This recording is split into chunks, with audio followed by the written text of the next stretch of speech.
Hello, everyone, and welcome to our webinar today. And this time again, we have taken up a new subject as per popular demand. And this last one that we received we received quite a few times was the NCA ECC compliance, which is applicable in Saudi and is catching up in its popularity across the Middle East. By that, I mean even Egypt, Jordan, Iran, and all those areas. Also, they are looking at, even UAE is looking very strongly at the NCA ECC compliance. So it is something which is of a lot of interest to many people, to many companies, because many companies are looking at starting their business in Saudi, and they need some sort of this. They need to have this compliance in place. Well, then why am I doing it? See, this entire Middle East, understand, is that the majority of the Middle East, for the Middle East rather, the maximum of the cybersecurity business or the maximum of the cybersecurity requirements or inclination is primarily from the Saudi markets. So literally speaking, the entire Saudi market, the entire cybersecurity market of the Middle East, well, you would not be so surprised to hear that almost 70 to 80% is taken up by um, our the Saudi market in the entire Middle East. The rest, many people would think it would be probably is for maybe Dubai or Abu Dhabi and those areas. Well, no, my friend, it is the Saudi market which is the largest. So I hope that is making sense to you. So that's the reason why we are doing this. So if you're attending this entire webinar, so you'll be getting a CPU that you can use, one CPU that you can use against multiple certifications such as CISA, CSSP, CRS, PCI QSA, and so on. So, but you have to attend it till the end. So ensure that you are around and not bailing out. So that's our YouTube channel. So you can go online on YouTube, search for VISTA InfoSec Official, and do subscribe to our channel. Click on the bell icon, and you can see tons of free content. Rather, honestly speaking, I or my team is not aware of any YouTube channel that has such diverse and in-depth content on cybersecurity and compliance issues. VAPT, ethical hacking, yes, probably other sites would be having, but I'm talking primarily of compliance resources, of course. Our channel also has VAPT resources. And we've been doing webinars for now almost more than 4 years now. And these are the webinars which has already been done. And you can see the huge plethora of information. This is the first, the first few which is there. You can look at the content which is there. So do head out to our YouTube channel and do subscribe, and you can see all this information for free. We are not charging anything for it. So I really hope it helps you, your company, the industry at large, even for people who are looking to venture into this field. So I really hope that this helps you out, right? This helps you guys out. All right. So as we go along, do type in your queries in the query box, and in the chat box. You can write to me, and I will answer it. But many a time there are just so many questions, my friends, so many questions that I'm not able to take it together at one go. So in that case, what I do is that I'll be writing back to you personally. So do write in your questions, and feel free to share a topic to me. You can write an email to me, and I'll put my email address at the end. And we definitely do consider like how this webinar today on NCA ECC is happening, basically because of client requests, because of audience requests. So this is me, Narendra Sahu, and okay, most of you would be knowing me. It's really God's grace. I've been in this industry for like almost 30 years. I'm myself, PCI, QPA, QSA, SSF, uh, CSSP, CISA, so many other things. All right, so I have my own company, VISTA InfoSec, and we are primarily in these services. So this is our presence across. We are there in the Middle East also. And so today's webinar, I'll be sharing a lot of personal experience also working with clients in Saudi and other parts of the Middle East. And these are the services that we offer. I'll not take up a lot of time. From compliance and governance, regulatory compliance, there is technical assessment and turnkey. We do in IT audits, and even, of course, we have our own training portal also. So that is something. So do drop in a line in case there is something we can help for you. These are the certification services that we do provide. to our esteemed clients. And of course, these are a few of the clients who have worked with us. All right, and the next thing is that we are open for partnerships. We are scaling rapidly overseas, especially in the Middle East. So in case you're looking at as an individual or as a company to form partnership with us, we are looking for local partners. So do drop us a line, and that's our link over there. And of course, in case you are a professional looking for a job or looking to start off, especially PCI guys or SOC 2 and compliance people, do drop us a line. That's our email address, hr@vistainfosec.com. Do drop us a line and we will look into it. And do mention that you are referring to the webinar. So that might give you some, because we get really hundreds and thousands of resumes. So write in the subject line as webinar reference or something like that. And so my HR might probably give it a better look. All right. So best of luck on that. And of course, at the end of the webinar, there will be a survey. Feel free, do ensure that you leave your feedback at the end. And your answer will allow us to meet your expectations better. It could be critical, it could be positive, it could be suggestions for improvement, so many possibilities, right? So do drop us a line, right? So today's session, so we'll be looking at these topics, a brief about the National Cybersecurity Authority of Saudi Arabia, what it is, how it works and stuff, overview of the NCA ECC program, and then objective applicability of NCA, understanding the importance, explaining the ECC, and finally the important administration for ECC implementation. Now, okay, I can say this without a second thought that NCA ECC, line of compliance programs is probably one of the finest I've ever seen. Yes, you heard me right, probably one of the finest I've ever seen. So it is very, very interesting for many people, and it is extremely well written, I should say. I was really taken aback at the thoroughness and the description and the way that they've written the standards, the coverage. It was super, actually. I was blown away, to be honest with you, and the way that they have taken into consideration all the different standards which are available in the world, taken the best out of it, and then made this. So that's really matters. So the content that was coming to almost like 100 slides, and so we still had to cut it down as much as possible. But even in today's webinar, I'll not be able to cover everything, guys. Okay, so this will just be like touching up and going away, because otherwise I'll be spending a few hours just in doing an introductory webinar. So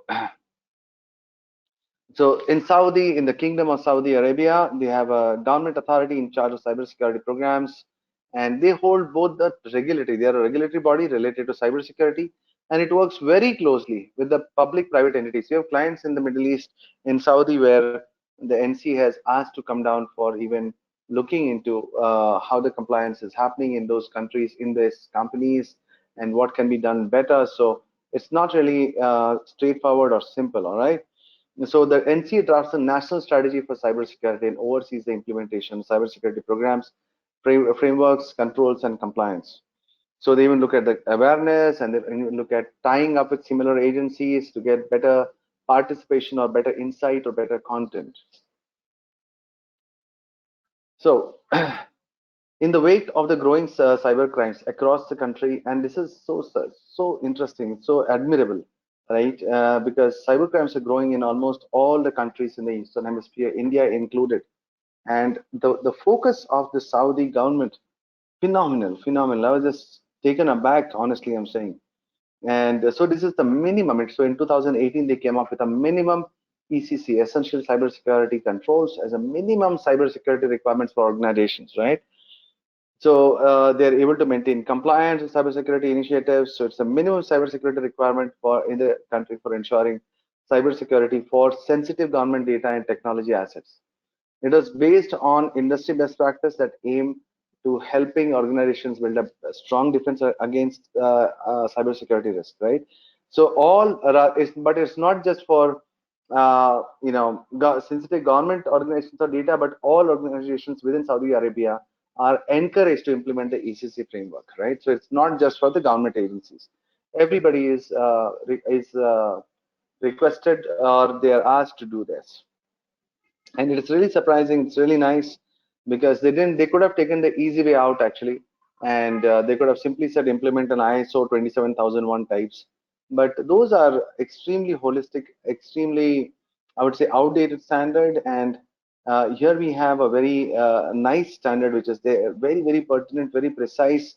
Because see, the problem with having an open-ended standard is that it's open for misinterpretation. It is open for maybe not even misinterpretation. It is open for an interpretation as per the knowledge, or as per the horizon of experience of the implementers or the auditors. So it depends, actually, right? Even the inclination of the management. So there are too many variables. So I hate open-ended standards, and that's where I appreciate standards like there's a SOC 2, GDPR, HIPAA, or even like an NCA ECC. So comparatively, if I say, there is a ISO 27701, I think that is for um, uh, cloud security, or 27017, which is for privacy. So those are much better written standards, but dot 27001, I really don't know. So I'm glad that the Saudi Arabian government decided to do this, and they brought up the standard for the industry at large. So it basically applies to government organizations in Saudi Arabia. And so this would also include ministries, authorities, establishment companies, private sector organizations. But NCA does encourage every organization in the country to adopt this framework. So, even I would say that rather, even for companies who are looking for a benchmark, ECC, NCA, ECC is probably one of the finest you will ever get to see, right?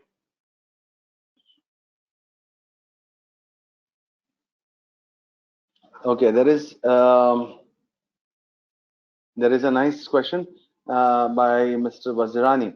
He says, when you say encourage, that means it's not mandatory. So is it mandatory or not? So as I said, Mr. Wazirani, is there, um, okay,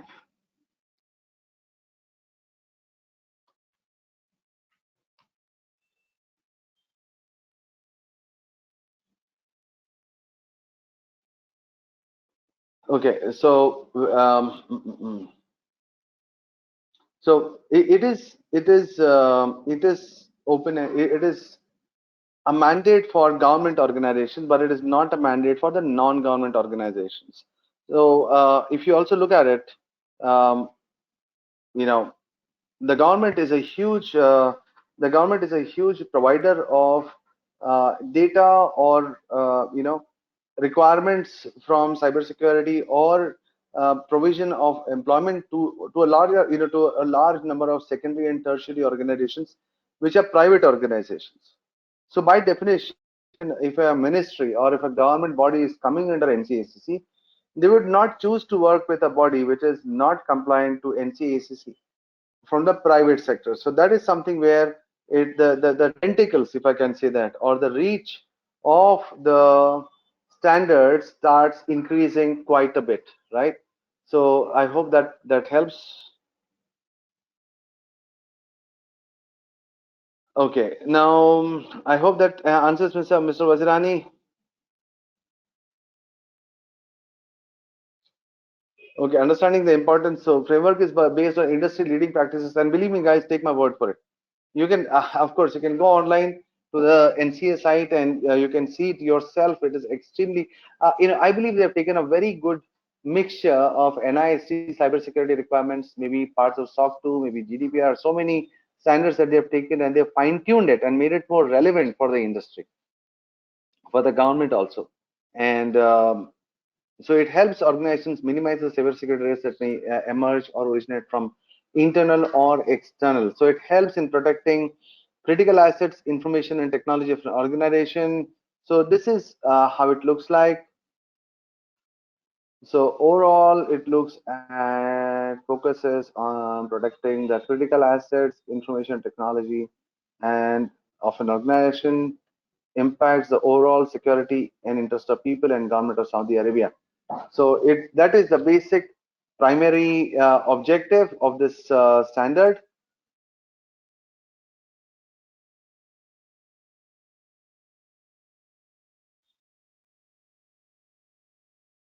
Okay, so explaining the ECC domain and the setup. These are the main domains: NCEC, cybersecurity governance, cybersecurity defense, resilience, third-party cloud computing, ICS. So it is huge, 29 subdomains, 114 cybersecurity requirements, but it is so exhaustive. So don't look at it. Okay, ISO also has 27, and this also has sorry, the ISO has 114. This also has 114. So why not use ISO? No, no, no. It's not just a number count. It is the expansiveness. It is the comprehensiveness. It is the in a precision of the control that really matters. Um, okay, so for private sector organization, yeah. Okay, so Mr. Dalal has asked a nice question. So for a private sector organization, framework like NIST, CIS. So again, see, more like the NASA compliance in the UAE and all over here also, the primary objective is governments, right? So, but then when the government gets involved in a particular legislation, they will not allow private companies to work with the government who are not following that stricture, we were not following that requirement, right? So, um, by and large, this is filtering down to the other companies also, to the other non-governmental entities also. So then those non-governmental entities, if they are maybe further subcontracting to other private entities, again they'll be insisting on the compliance. So as far as strict, Mr. Dalal, as far as a strict yes or no, whether it applies to the private sector or no, directly no, indirectly yes. So I really hope that mm, mm, mm, mm. There is requirement like that. Okay. So another question, Mr. Paude, why there is requirement for NCC? There are other standardized companies compliances like GDPR, NIST, HIPAA, and PCI DSS. Okay, good point. Now, see, the point is, please understand why there is requirement of NCA ECC, as there are other standardized compliances are there like GDPR, NIST, HIPAA, and PCI DSS. Please understand, these other standards are not really a regulatory requirement, right? And GDPR is more on privacy requirements. NIST and HIPAA is more on privacy requirements. PCI DSS is more for see, NIST is not on privacy. Sorry, HIPAA is more on privacy. PCI DSS is more from card centric. But honestly speaking, even if I compare it to the NIST standards, I find, and you can check it yourself. Both are a free download, and you can check it yourself that the NCA ECC compliance is much more expansive than even the NIST standards, and it is required because once there is a regulatory. Okay, let me give you an example. Why regulatory, like why now first of all it is a regulation. Okay, it's not really a standard like GDPR, or GDPR is again a regulation, or NIST, or PCI DSS. HIPAA is again a regulation. So why a regulation? See, then it forces companies to follow it, right? Now what happens is that in NCA ECC, see, we did some contracts for the UAE government, okay, and we did business continuity. This is my life experience. This is one of my key experiences I've seen in my life. So, and this is where I believe the government should be having its own standards and not depending on other systems. That okay, do that standard, do these standards which are open-ended. We are doing this for a major government body in the UAE, okay, and I cannot really share a lot of information, but they were into very niche area like electricity, water, those road works and all that way, that very niche area, and they were working on business continuity. So they had called, and they asked me to be there, and of course they paid the charges for that. And when I went there, I was very surprised. You know why? Because either maybe it's a government body, I don't know how involved or how they would be required or how much they would be interested in doing something like this business continuity types. So I went, and you will not believe, right from there onwards everybody's sitting, okay, through for the conference, for the discussion, for the face-to-face, everything, asking questions and how this and how that, and I was very surprised. And so I asked them, why is it are you guys doing it? Because yeah, let's assume if there is some failure, it's not that the people will go and take electricity or water or road works or communication links from somebody else. You are the government. You know what he said? He said once a year something, they get audited by some premier company, okay, and they have a scaling system. He said we have to get a minimum 4 out of 5 minimum, okay, and if there is, you drop below 4, you have to give a written explanation to the king as to why you are not able to follow that business continuity requirements of the UAE as mandated by the UAE government. So they had set up their own standard on the NASA guidelines, and so they had to do it. So that is where an enforceable, precise standard is extremely required for seriousness. Now we're working with other companies also in Saudi, and there the government is pursuing. Have you followed this standard? Send us a sign off. Like how we have even in India, I appreciate the Reserve Bank of India for that matter, which I believe is doing some good work. So they are like they also come up with their own master directions. um, okay, I would not say it's extremely well written, but it is well written.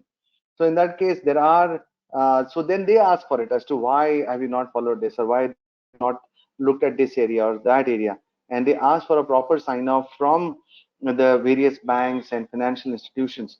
And that I have seen personally, because we do a lot of work in India too, and that there is a lot of seriousness. I wouldn't say huge amount of seriousness, or everybody is serious and everybody is compliant and everything is secure. No, but it is always better than using a third party standard, but they are releasing the standard and saying you better be following this, which is more precise. And that is what the Saudi government has done, which is extremely interesting, that they have done this, and it is very precise and it is very usable. So that is something that you really have to you can focus on, and take it as a takeaway from this particular session. And this is all, it is phenomenal. We were working on the webinar content, and you're wondering why did we plan on doing this in one go. So look at the areas. There is cybersecurity strategy, there is cybersecurity management, cybersecurity policies and procedures, roles and responsibilities, risk management, and within that there is asset management, mobile devices, pen testing, everything. You can see the whole layout in front of you. It is extremely, as I said, I've repeated myself a few times, extremely well written. And that's where, even when people ask me for reference for something that can be benchmarked, one I say is the NIST, and the second is the NCA ECC guidelines on cybersecurity. Extremely well written. I would say I'm more impressed about this than even like a PCI DSS. Of course, PCI DSS does its job, but this thing is phenomenally comprehensive. Right. So this is again going ahead, cybersecurity resilience, third-party cloud computing security, ICS. You can see. So this thing is very interesting, because a requirement like ICS is totally missing in a standard like an ISO 27001 or any other standard for that matter. Even like a PCI, or even like a SOC 2, or even like a GDPR, cybersecurity ICS is missing in all these standards. And that is where it is. I really am impressed with the way the Saudi government have done the standard, and they've included ICS, Industrial Control System Cybersecurity. So when you're talking about the protection of, say, power plants, when you're talking about the protection of government resources, ICS becomes the key, industrial control systems, right? So that's where it is. So now going ahead, the applicability must depend on the organizations, but use of certain technologies too. Okay. Okay, Mr. Nand Kumar has asked, okay, question, what is the difference between information security and cyber security? Is one part of another? So see, overall information security covers everything with regards to security of information and information as an asset. Um, yeah, information as an asset. So it could be written, verbal, electronic, hard copy, soft copy, everything. So securing that would be information security. So everything is information security. So, and cyber security is basically more fine-tuned towards challenges to data security or information security originating from the cyberspace. So that's what it is. So it'll be more from those external, internal threats type, rather than an expansive area like information security. So I would say cyber security could be a part of information security. Okay, and there is, yes, Mr. Dalal, you said it right. ICS OT cybersecurity is one of the key areas of concern for all critical infrastructure, and this is the reason why I was super impressed with the NCA ECC standard. So we'll be going through each of these domains. As you might have realized, there are just too many domains. I don't know how much I'll be able to cover, but believe me, I'll try and cover as much as possible. And if required, I will You know, I will probably may have even a second session or release some more articles. So again, you can go to a blog site also on Vista InfoSec, and there are tons of information of various blogs are written, and it's become a key knowledge source for most of the professionals in the industry. So cybersecurity, again, everything is free. Okay, I'm not charging you for that. All right. So the cybersecurity governments, the governance over here must be similar to, if I can say. Setting up the organizational security policy. This is more of setting up the standard, the vision of the organization. So this speaks basically, there are many sub requirements in this. Okay, so I'm not getting into that in detail. So cybersecurity strategy must be defined, documented, and approved by the supervisory authority. So again, it talks about in the same way like we see even in standards like ISO or PCI or GDPR, where it speaks about must be defined, documented, approved by the supervisory authority, and must be in line with the related laws and regulations. So the organization must draw a roadmap towards implementing and executing the developed cybersecurity strategy. So then the next part, of course, once you set the strategy in place, then the management comes into place. So again, it is basically setting up like how if I draw a parallel, it is more in the line of setting up like how we have in ISO, like we have a information security organization or a committee. So having like a management structure in place, which is dedicated for data for cybersecurity in the organization. And look at one of the key requirements. The number one, which says that establish a dedicated cybersecurity department within the organization, which is independent to the IT department. In more companies, more often than not, I have seen the security team as a part of the IT team. Of course, not all are like that. Mature organizations that you have seen have these, this segregation of duties, segregation of departments. Like there are organizations. Of course, small companies might not be able to afford it, but medium to large should be able to have it in place. And one of the key examples I always give, is the way that information security is handled in an organization like NPCI, the National Payments Corporation of India, which is a nodal body for electronic payments in India. And the UPI, they are the developers and the makers of UPI standards. So there you can see it very clearly that these the segregation is done extremely well. There's a governance team, VA team, VAPT team is separate, compliance team is separate, IT team is separate, server team is separate. So, but not all companies can afford that. But this standard is asking for the same thing, that a dedicated cybersecurity team which is independent to the IT department and should be directly reporting to the head of the organization. So typically we have seen that in organizations, the InfoSec reports to the CFO, very bad, reports to the IT, more bad. So those things, see, this is what the precision is all about that they have asked for. And cybersecurity steering committee, like how we have in ISO, also like an information security in an ISO steering committee that is there.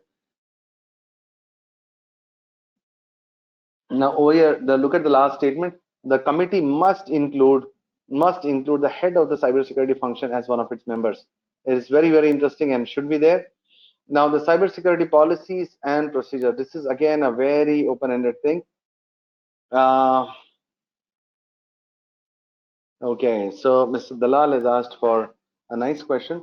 Does the head of cybersecurity, since we spoke about the cybersecurity head being a Saudi citizen, well, there could be some mandates, Mr. Dalal, in the government organizations. But honestly speaking, I'm not aware of such stipulations or mandates in the private sector of Saudi Arabia. Saudi Arabia is a very mature cybersecurity market. They are much in line, if not ahead, of the cybersecurity strides of the world. And so there are no such stipulations. Matter of fact, we know companies where there is already a information head of the cybersecurity program in the company, but he has then outsourced, or I would not say outsourced, partnered with say us, a company like us, to get the job done. So that's also possible. So, but from what I've seen in the government industries, in the government organizations, Mr. Dalal, is that more often than not, rather I've rarely, if ever, seen any senior position in the government taken up by an expat. Typically, they might be appointed as advisors, but directly responsible for a particular function is something that I have not seen. I'll be upfront with you. Okay, second level, third level people like assistants to the director, or maybe somebody who's head of IT reporting to the director, and the director is local in Emirati or a Saudi citizen. Then that's also possible. So the person who's heading the department gets access to the right information also. So again, cybersecurity policies and procedures, establish, document, and approve cybersecurity policies and procedures by the authorizing organization, have in place measures that enforce the cybersecurity policies and procedures. So again, they've given more details. I've not put everything over here.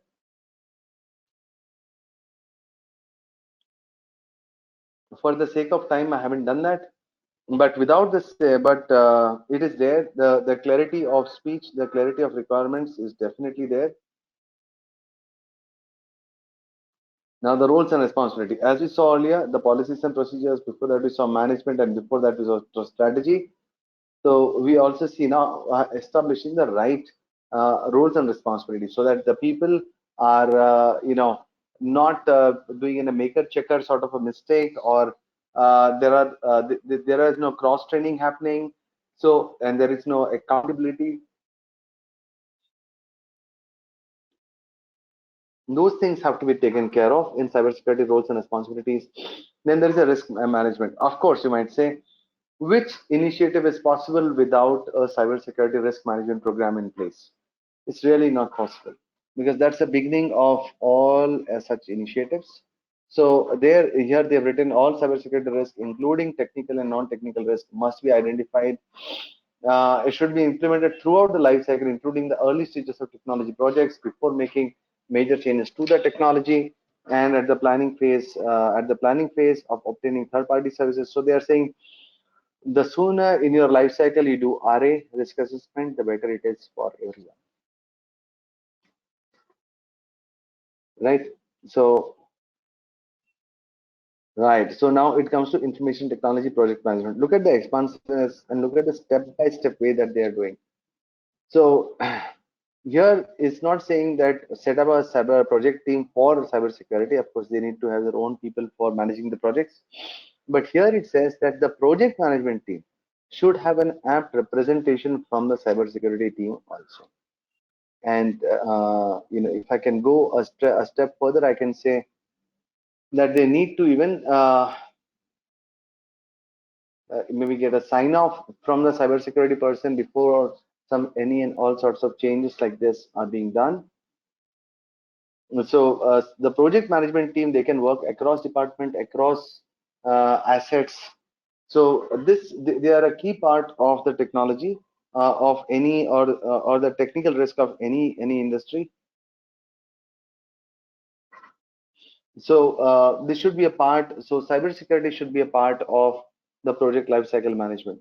It should include conducting. So this is what the project management lifecycle. So the VA being done, the configuration assessment being done, hardening and patching prior to implementing, all those things. The entire checklist should be there as a part of the project management when they're rolling out any assets in these organizations.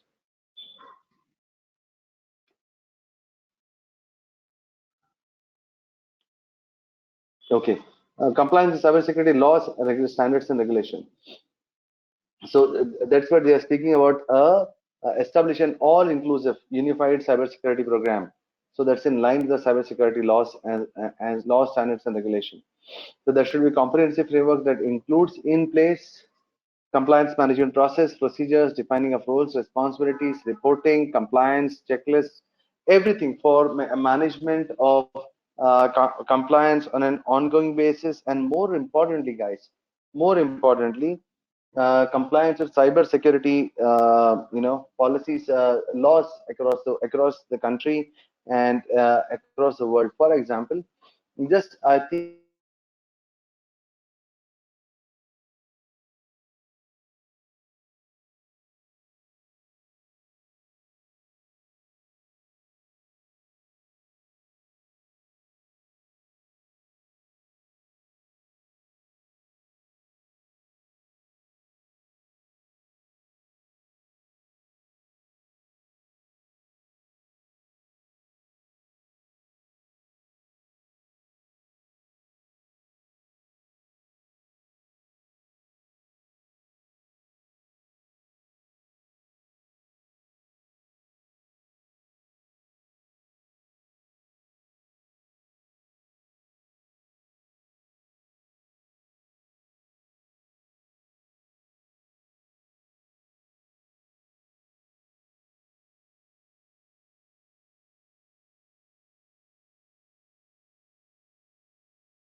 Hello, hello. Am I audible now?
What is happening? All right. So moving ahead. So periodically, cybersecurity review and audit again. Uh, I think everybody knows what this means. Basically, an internal audit to be done on a regular basis without any fooling around or without any time pass in that. And again, the report same like what we see happening in countries like India, where the RBI is rolled out and they need to submit the compliance report to the RBI. So here also there are the requirements to report compliance, non-compliance to the government. So this thing is now look at the other areas also must consider vendor rotation for the audit and assessment of the report, and should be independent and not have any conflict of interest. Should be conducted by an independent third party.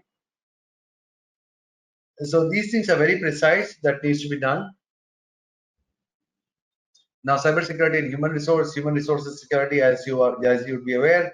So, ensure cybersecurity controls for the employees and contractors of the organization to assess and manage the risk as per the organizational policies and procedures and in line with the related laws and regulations.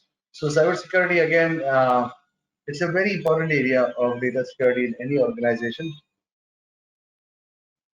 And regardless of the standards, whether that is ISO 27001, PCI, or any standard, there would always be the requirement for people in HR being clear on data security for their side, and even ensuring that the people who join new are in line with the cybersecurity requirements of the organization and screening of employees, doing the background checks, getting the contracts in place, having the disclosure clauses.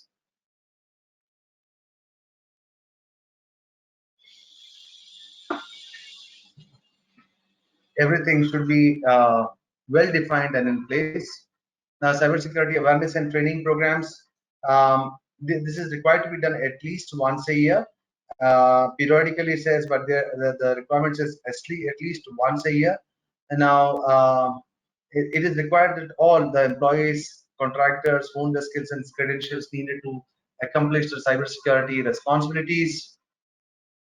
Then there's the asset management. Of course, when all this is done, identifying what needs to be protected becomes extremely important. So detail. Again, we have a process here also which is very extensive, and you can look at ISO also for asset management for getting more insight into how it is being done, insights into the process, and determine and classify information technology assets and ensure management with the laws and regulations, define and establish a process for information and technology asset management.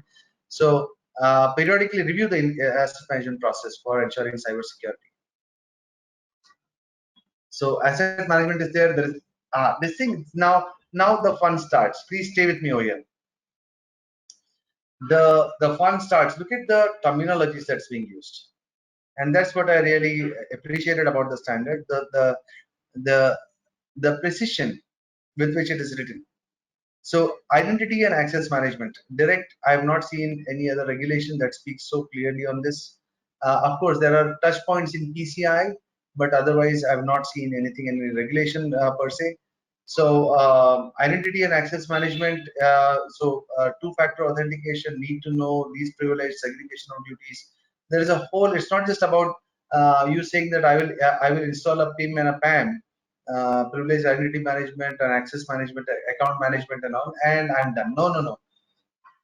It is talking about everything. So it is not just a technology based, but having the right RBAC, the role based access control in place, segregation of duties, then the review of the identity and access management the process is also something that is required to be done. And then the information security and information processing facilities protection. So this is old term, that's been there for like 30 years now. Plus, there's an IPF, information processing facilities. Anybody, any idea? There's an open-ended question to everybody. Any idea what's an IPF? Without Googling, can you put that in the chat box? What do you think is an IPF, information processing facility? Without Googling, so please be honest on that. Without Googling, can somebody put down what do you mean by an IPF?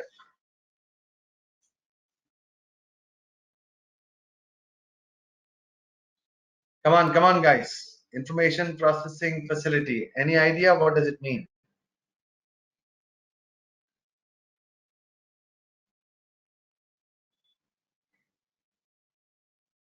Come on, come on, come on. Okay, people are messaging me privately the answer on that. Okay, so with regards to IPF, it is basically referring to not a site or like a particular location. An IPF can be even a single asset where information is processed in any organization. So that's what an IPF is, all that. So yes, but IPF, unlike the word suggests, it doesn't necessarily mean a location. It can be a server, it can be a desktop, it could be a laptop. Even that's an IPF. Now, all that can be hosted at a location. That's a different story. But when it's talking about an IPF, information processing facility, it means all these individual warehouses or storehouses or store horses of information. So, okay, define and approve the cybersecurity requirements for information systems in IPF, and look at the controls. It speaks about patch management. It speaks about antivirus, restricted use of external media, so we can connect out patch management, vulnerability management. Everything comes under this particular domain: security of IPF, of informations and process information system process against cybersecurity threats. Periodically review the cybersecurity requirements of protecting information systems and information processing facilities. And then ensure securing of email services in the organization. So this is a separate domain or a subdomain rather, just on email protection. So this is not just harden your email servers and stuff. Of course, those things are there, but going beyond it, being more precise, it speaks about, again, protection against APTs, protection against spam, phishing, webmail access, taking a proper backup, archiving of the children's data, of the people's data, whichever data could be there on the systems, and then periodically review cybersecurity requirements for email services. So it speaks about the email system as an ecosystem, of the email services as an ecosystem, not as a standalone. Now, the network security management. Define, ensure protection, and NSM, the network security management against various. Now again, these are just the bullet points, guys. Okay, this is not the actual control. I really hope you understand.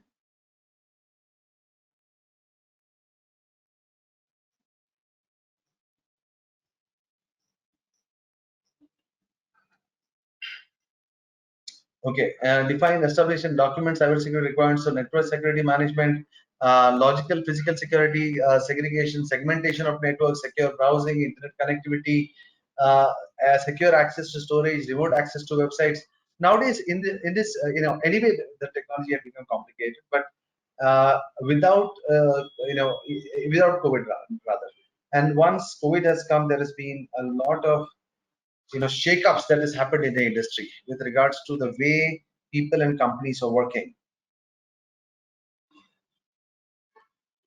So wireless network protection, so many areas are covered in this particular thing. Implement an IPS, the secure DNS, SDNS, periodically review the cybersecurity requirements. Everything gets covered over here. Mobile device security, again, this is one of the few standards in the world that has got something like this.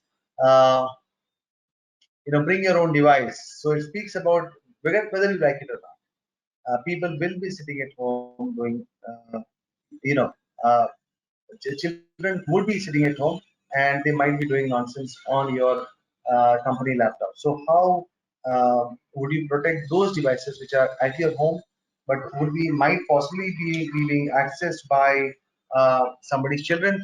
So how do you secure a company or a system from that? So that's where these particular requirements forms like an annual of how companies are working. So segregation of duties, encryption techniques, everything gets covered over here. Then the cybersecurity requirements implemented must be reviewed periodically to ensure alignment with the related laws and regulations. So again, if you look at it, for every control, it speaks about doing a regular review of the cybersecurity requirements of the organization. Okay, so this is with regards to the mobile device security. Okay, I've got a couple of quick questions. Let me quickly go through it.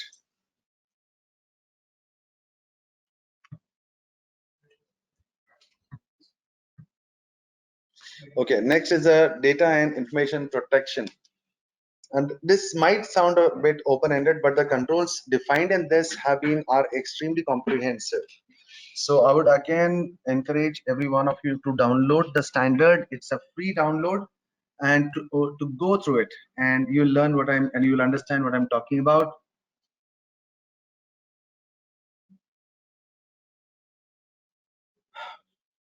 So having a define and document data protection framework in line with the organization's policy, define roles and responsibilities, key activities, implementing the cybersecurity requirements for protecting and managing of critical data. Again, look at the next point. Somebody asked with regards to PCI-DSS and GDPR and all those things. So look at the second last point. Implement industry standards and regulatory requirements by ensuring data classification, data labeling, and handling of data.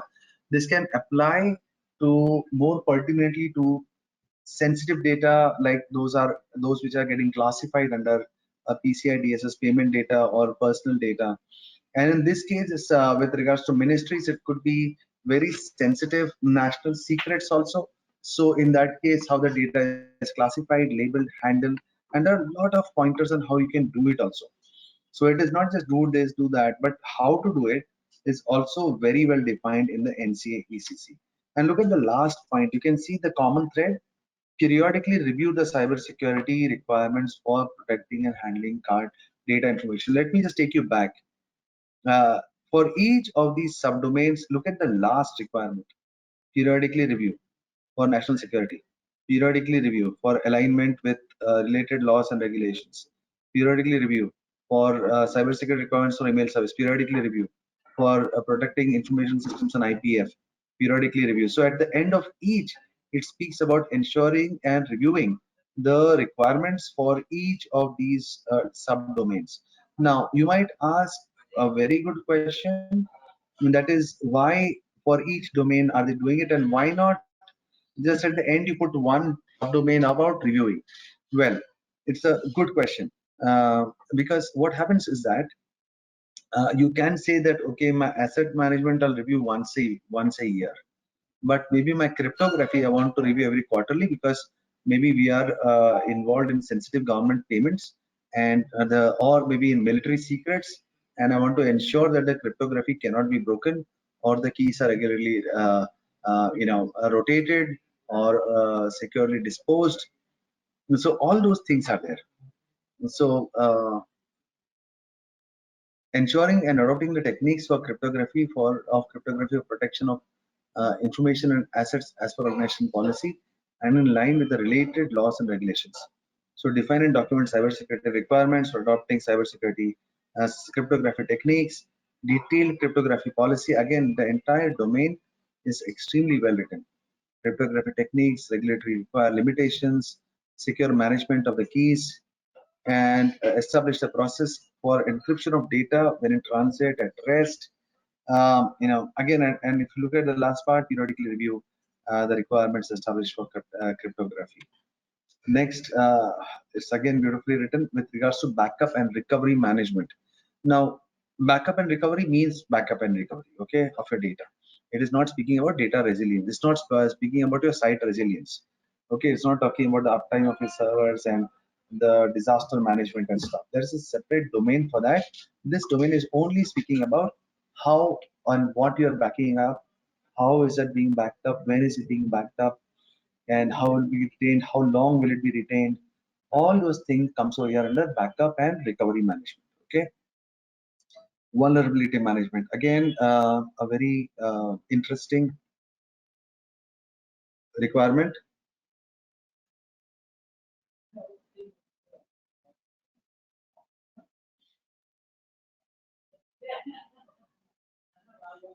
Okay, another interesting requirement of vulnerability management, and what needs to be seen in this is that for timely detection and remediation for vulnerabilities identified.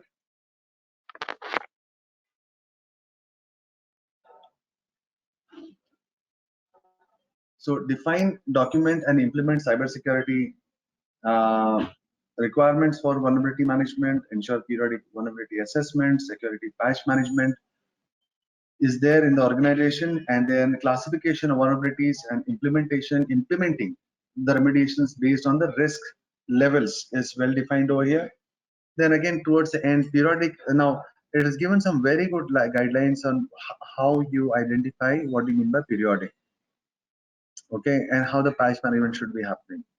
So again, they might not have given a very clear instruction of how often and how the patching should be happen, let's assume, and maybe your department is having both required to do NCA ECC and PCI DSS. So in that case, you can take up the PCI DSS recommendation also to implement critical patches within 1 month of release. So that thing is something very interesting. And then a pen test. So you saw vulnerability assessment, vulnerability management, and now penetration testing.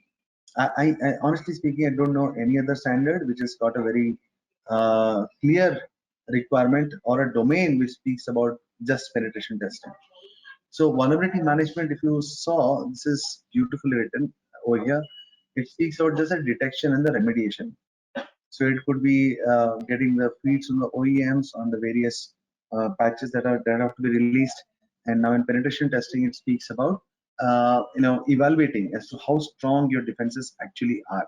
So simulated cyber attacks, all those things gets done. You can even speak about red teaming. And interestingly, our company does red teaming also. And so scope the penetration test. Um Covering the internet-facing applications, technical components, infrastructure, website, web apps, mobile apps, email, remote access, everything to simulate an attack and see can that be compromised. So as you see for many people, for many companies, penetration test is also very well required. Okay. Okay, some nice questions. Somebody has pinged me privately on this. Is that how would you define between a vulnerability management and a penetration testing? Okay, that's a very good question, and many companies don't know this. Many people don't know this. They use the terms vulnerability assessment and penetration testing in a colloquial manner. VAPT, VAPT. We want to do VAPT. Well, the point is most of these companies only want VA, not PT, because in a vulnerability assessment, you're identifying what sort of bugs are there, loopholes are there, vulnerabilities are there, and severity of those vulnerabilities. Yes, but in penetration testing, you are actually attacking that infrastructure on those vulnerabilities and checking how effectively can it be compromised, if at all, and in case it is the penetration happens, then what are the potential losses, or how much compromise can be covered in that. So this thing is more pertinent as what you see written over here, penetration test covering the internet facing applications. So typically, I wouldn't say in all the cases, but typically speaking, companies are going in for the penetration test services only for internet facing applications only. Okay, because then they know that, okay, in case my website or the web server or my database or whatever, or this particular DNS server gets compromised, what is the extent of damage that I'm looking that I'll be faced with, right? And so the next is once everything is done, then the event logs and monitoring management. Again, over here, event log and monitoring management, something more on having a proper SIEM with orchestration and all in place is something that is required. Now, ensure continuous monitoring of activities, event, and fix the retention period for the event logs. So, minimum 12 months, it is written that you need to retain the logs. And then look at this. Periodically review the cybersecurity requirements for event logs and monitoring. Now, let me ask you a question. How many of you, which companies have an SIEM? That's the first question that I'm asking you. And the second question that I'm asking you is that when was the last time you assessed the use cases and the effectiveness of your systems in log management, reporting, and log correlation? It is very rare to find companies who are actually doing that level of activities. Okay, they would be having an SIM in place, initial training, checking, this, that, everything is done.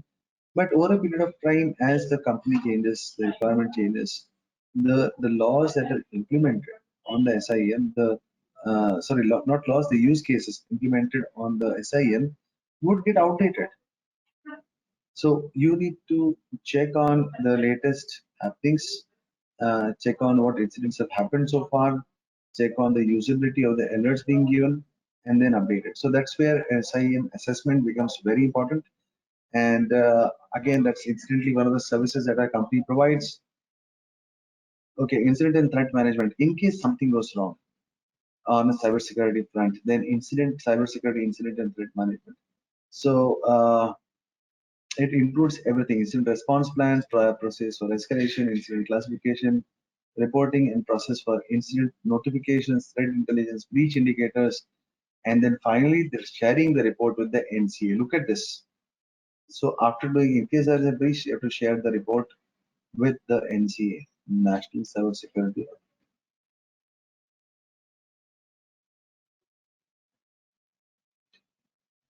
Okay, going ahead, the physical security part. Now, so far it's always been the technical. So going ahead, we have seen the administrative parts with regards to policies, procedures, yes, in the technology part, and now the physical security part, right?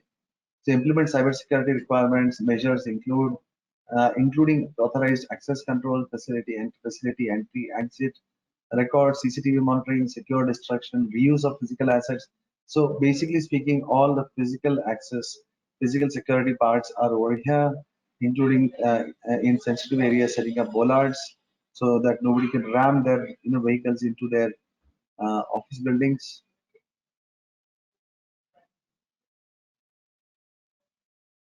Right, and then periodically conduct and review cybersecurity audits or physical protection of information technology assets. So it could be what CCTV, where it's being pointed, how the data is being stored, everything comes under CCTV monitoring also, and physical security. Web AppSec. Have you ever seen a domain called Web AppSec? I have not. In any regulation, I have not. And this is where the beauty of the standard comes into place. A separate domain for penetration testing, a separate domain for web application security. So again, this is for, see, understand, in most of the countries, the system that gets hacked most frequently is the website portal of a particular ministry or a particular industry. Private data might be gone, can give rise to a huge amount of issues also. Otherwise, if there is a ransomware within the organization.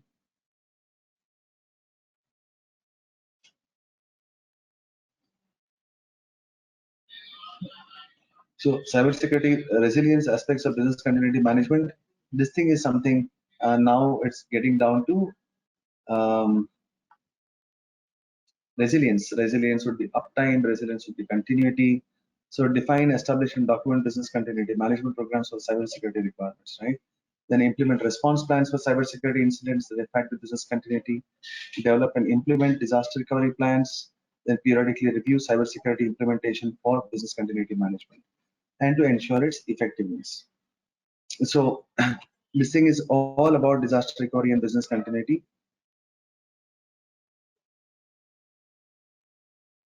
Yes, Mr. Dalal. PCI DSS also has requirements for pen testing, web AppSec, and code review WAF. Yes, I agree with you. And being a QSA myself for so many years, it is there. I'm talking about an entire domain dedicated for just those areas. Again, I'm not speaking bad about PCI because I love the standard and I believe it's extremely well written for the payment industry, very well written. But with regards to exhaustiveness and comprehensiveness, I would say the NCA ECC standard has done a better job. Because again, their scope is also much more bigger. We are protecting or speaking about government infrastructure and not just a private enterprise. So what is at stake over here is also very high. So taking into consideration the very high scoping requirements and the impact possibilities, they have done a very good job in identifying the control requirements. So I hope that helps.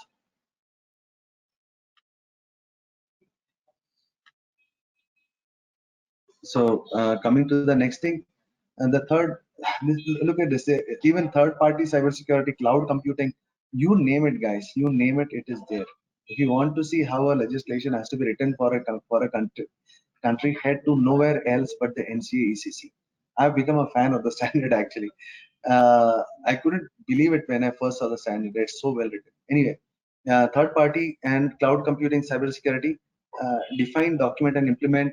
The third party cybersecurity means you are now. This is where I'm saying somebody had asked me with regards to whether it is relevant for third parties or not, or for private enterprises. Now, the third party to a government organization is more often than not, or almost all the time, is a private body.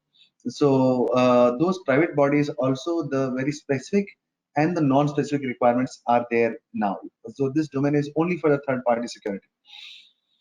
So look at the third party requirements. We are talking about non-disclosure clauses, deletion of data. Yeah. Then requiring that the third party comply with the policies and procedures and communicate in case of incidents. Now, policy and procedure for whom? It is your policies and procedures, or these companies, or these or these government bodies policies and procedures, not their own. So now conduct cybersecurity risk assessment for risk mitigation and establish cybersecurity managed service centers for monitoring and operations within the organizations in Saudi Arabia. So they are forcing and mandating that cybersecurity managed service centers for monitoring and operations is required in Saudi Arabia, and they have made it also a very clear requirement. And look at this, periodically review cybersecurity requirements for contracts and agreements with third parties. So again, we see this even in standards like ISO, where they have written this third party requirements very well. And now look at the subdomain of cloud computing and hosting. Beautifully written. Um, it speaks about the requirements from the cloud security. This is really out of the very well done over here. They've taken, if I'm not mistaken, they have taken over here parts from CCM, the cloud control matrix. I think 1.3 or something is the latest one. Correct me if I'm wrong. So they have taken parts from the CCM also, or ISO 27701. So they have put across the standard this cloud security requirements in this particular domain also for the use of hosting and cloud computing services. So how you can host, what you can host, and look at the third point. Classify data prior to hosting on cloud or hosting service and return data in a usable format upon service completion. Segregation of networks, you cannot just be using a shared hosting, segregation has to be there. And again, they should be availing such hosting and storing services only from within the KSA, Kingdom of Saudi Arabia location. And then last but not the least, review of the cybersecurity requirements for uh, hosting and cloud computing providers. And now the big guys. the ICS part, and this is very tricky, and I believe they've done a great job. ICS is a very key requirement, especially when you're talking about a requirement for government infrastructure. Just implementing a standard like an open-ended like an ISO and all really was not going to help. You need precision like this, what you're seeing. So again, it speaks about identifying the ICS. See, understand, I don't know how many of you have worked on ICS and OTs and all those things. I have programmed such systems when I started my career in I think 93 sometime. I used to program 8748 chips and all those things for use in the ICS. That time PLC based systems used to be there, and now they have really matured quite a bit. And so again, there are a lot of issues. There is a lot of threat pertaining to ICS, which I cannot really cover here. But believe me, guys, it is you are really turning your head away uh, when you are ignoring the cybersecurity risk to industrial components. So I'm really very happy that the NCA ECC has included that also with regards to ICS and operational technologies. So look at the strict physical and virtual segmentation of organizations, networks to other networks, implement, monitor, and activate cybersecurity event logs, strict limitation on the use of external storage, media, and connecting mobile devices, periodic review, strong, secure configuration and hardening of industrial components, vulnerability management, cybersecurity application management, free from ICS from viruses and malware. And then last but not the least, it speaks about the periodic review of the cybersecurity requirements established for the ICS and OT. Now, this thing is, we have only put a few. Please believe me, guys. I am still, loaded with almost 70 slides. There is, no, not 70 slides left total. But if I had included more details, it would have crossed more than 100. Then my webinar would have been like for 2 hours. So documentation requirements, there is quite a few actually requirements are there from the cybersecurity ECC requirements, as you can see. I'm sorry, I'm just running a bit because just notice the time. Look at the documentation requirements, and they are even clear about this that they want. It's not really a choice for you. So this is what I meant by when a legislation is written. This is what is expected as a key crucial requirement.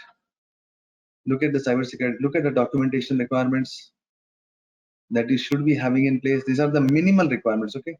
And understand, it's not just like 20, 30 documents.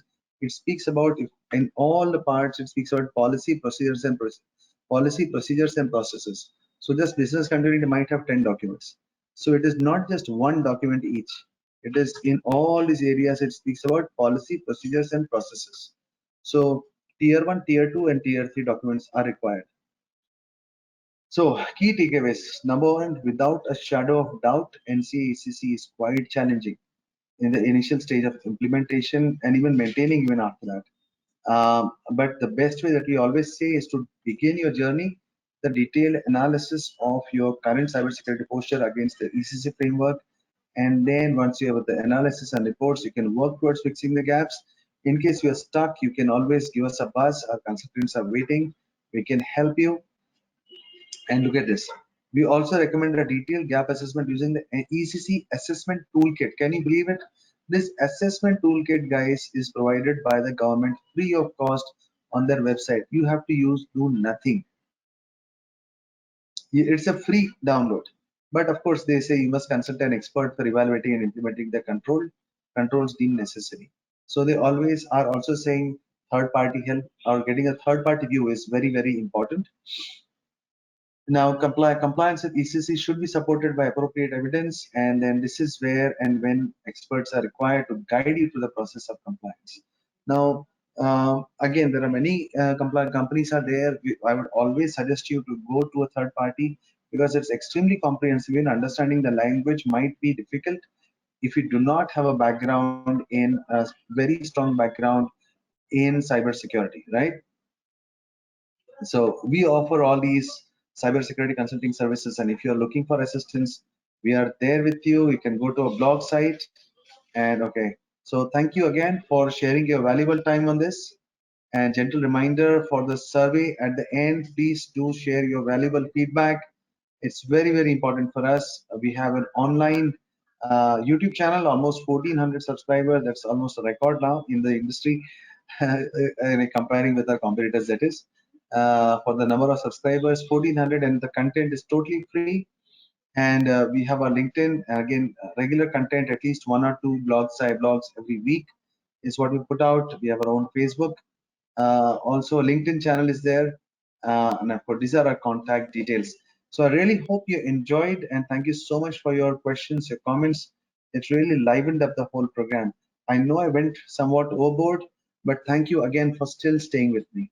I really hope this helped. If you are still having any queries, please do drop me a mail on info@vistainfosec.com, and I promise you that I will respond to you. Thank you again for your time, and I look forward to seeing you next month in our next webinar. Till then, take care and bye-bye.